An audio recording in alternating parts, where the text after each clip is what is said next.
Zainab is based in Nigeria, but as a senior analyst of control risks, she's speaking to us out of Nigeria this evening. Thanks for coming through this evening, madam. Let's hit the ground running very quickly. Give me some background insight into this report and why it is important for Africa at this time. Good evening. Thank you so much for having me, and it's a pleasure to be here on ARRI's Exchange. So the Risk-Reward Index tracks the investment landscape in major African markets, including Nigeria, and provides a longer-term outlook on key trends shaping investment in these economies. So based on our findings each year, we then assign risk and reward scores to each country. This year, we've looked at three major trends, which African countries, most of whom are still grappling with, sustained economic shocks from the COVID-19 pandemic and now the Ukraine conflict, have dealt with over the last year. Specifically, we looked at three risks. So uncertainty around the energy transition, rising food insecurity, and the groundswell of political discontent across Africa, which you mentioned earlier. Now, these three trends we've seen have exacerbated, global uncertainty regarding growth opportunities and political stability across Africa.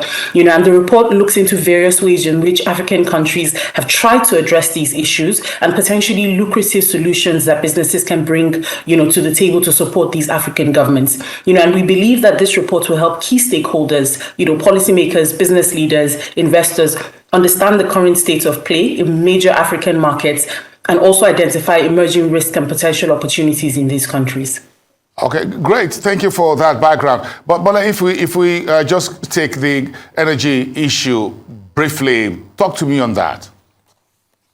So two things are actually shaping, the African continents, the countries and their roles in the global energy transition.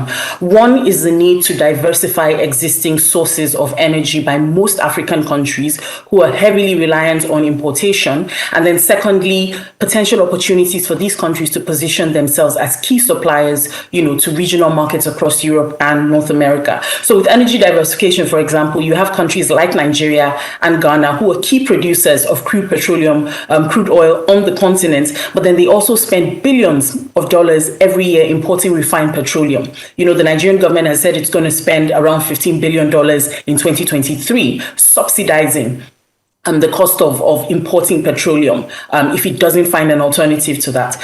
In addition to that, a lot of countries are also facing energy access challenges. Despite having abundant fossil fuel sources, abundant gas in Nigeria, for example, but we're still dealing with a lot of power cuts and power supply challenges. Nigeria is facing this. Ghana is facing this. It had the Doomsor crisis. South Africa is also facing this. So what we're then trying to see is countries looking for a lot of ways, affordable ways to develop more affordable infrastructure to address their energy challenges. Another thing we're seeing really is opportunities arising from energy supply.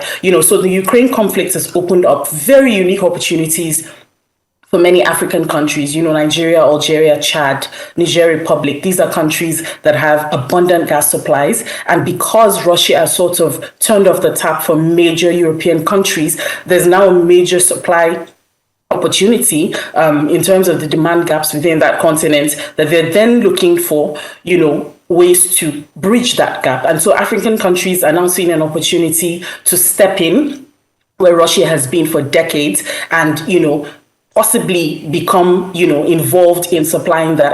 And that's what you're seeing drive the recent push for the Trans-Saharan gas pipeline and the Nigeria-Morocco gas pipeline that the countries just signed.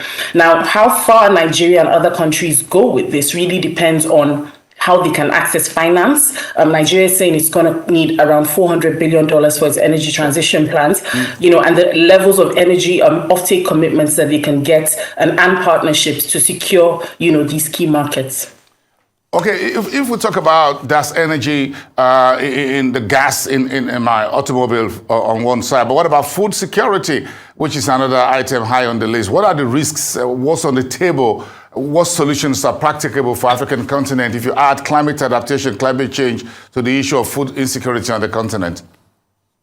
Yes, so food security is definitely one of the biggest issues that we identified that African states are facing this year. And this became clear because of, the disruptions that we saw during the COVID pandemic and now the ongoing Ukraine conflict. So we've seen major supply chain disruptions occur, and this has triggered, exponential rises in commodity prices around the world. Now, this has really affected African countries because of their overdependency on food imports.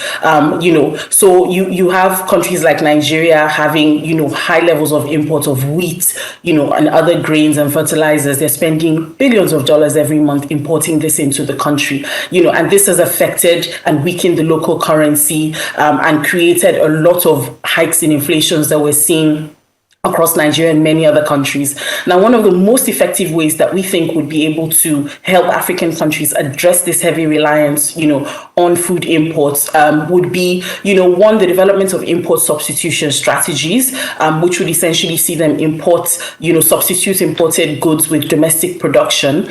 But this would actually require them to develop alternative supply chains. It would require them to develop a lot of infrastructure within the country, and look for ways to develop value chains for local alternatives to these goods. So something like wheat, developing the cassava flour value chain to be able to, sort of ease local demand for that.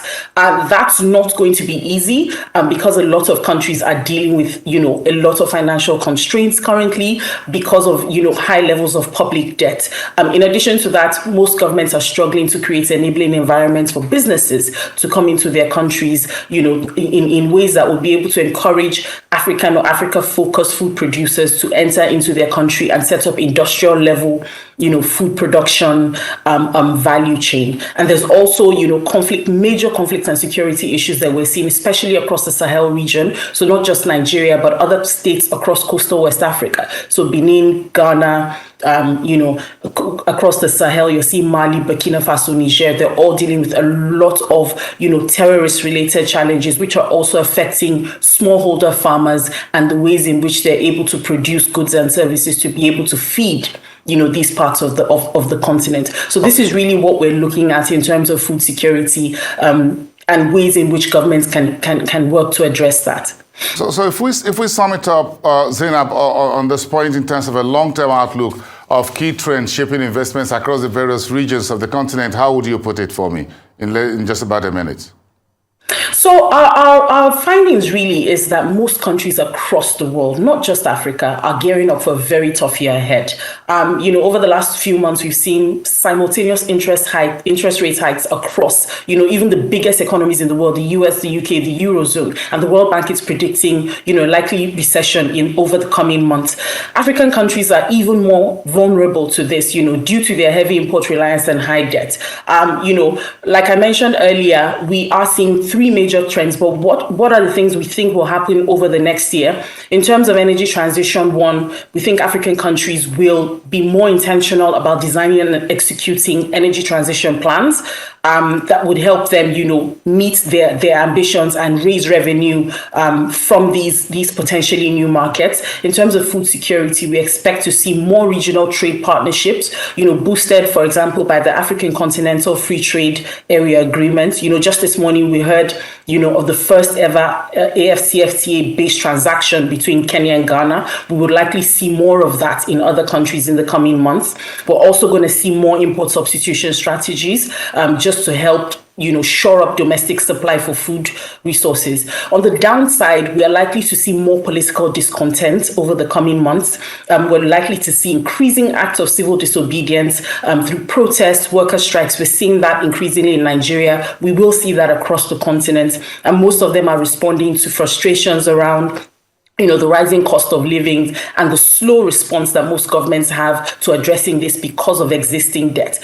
So we're seeing more and more violent protests in Ghana, Sierra Leone, and many other countries are likely to follow. These frustrations have also, on the flip side, created, a lot of unusual support for military interventions across the region, especially in the Sahel region. We've seen at least 5 military interventions over the last 2 years. And it's also increasing political participation by young people. We're seeing that in Nigeria. We're also seeing that in countries like Kenya. So these are some of the things that we expect we will see more of over the next 1 year.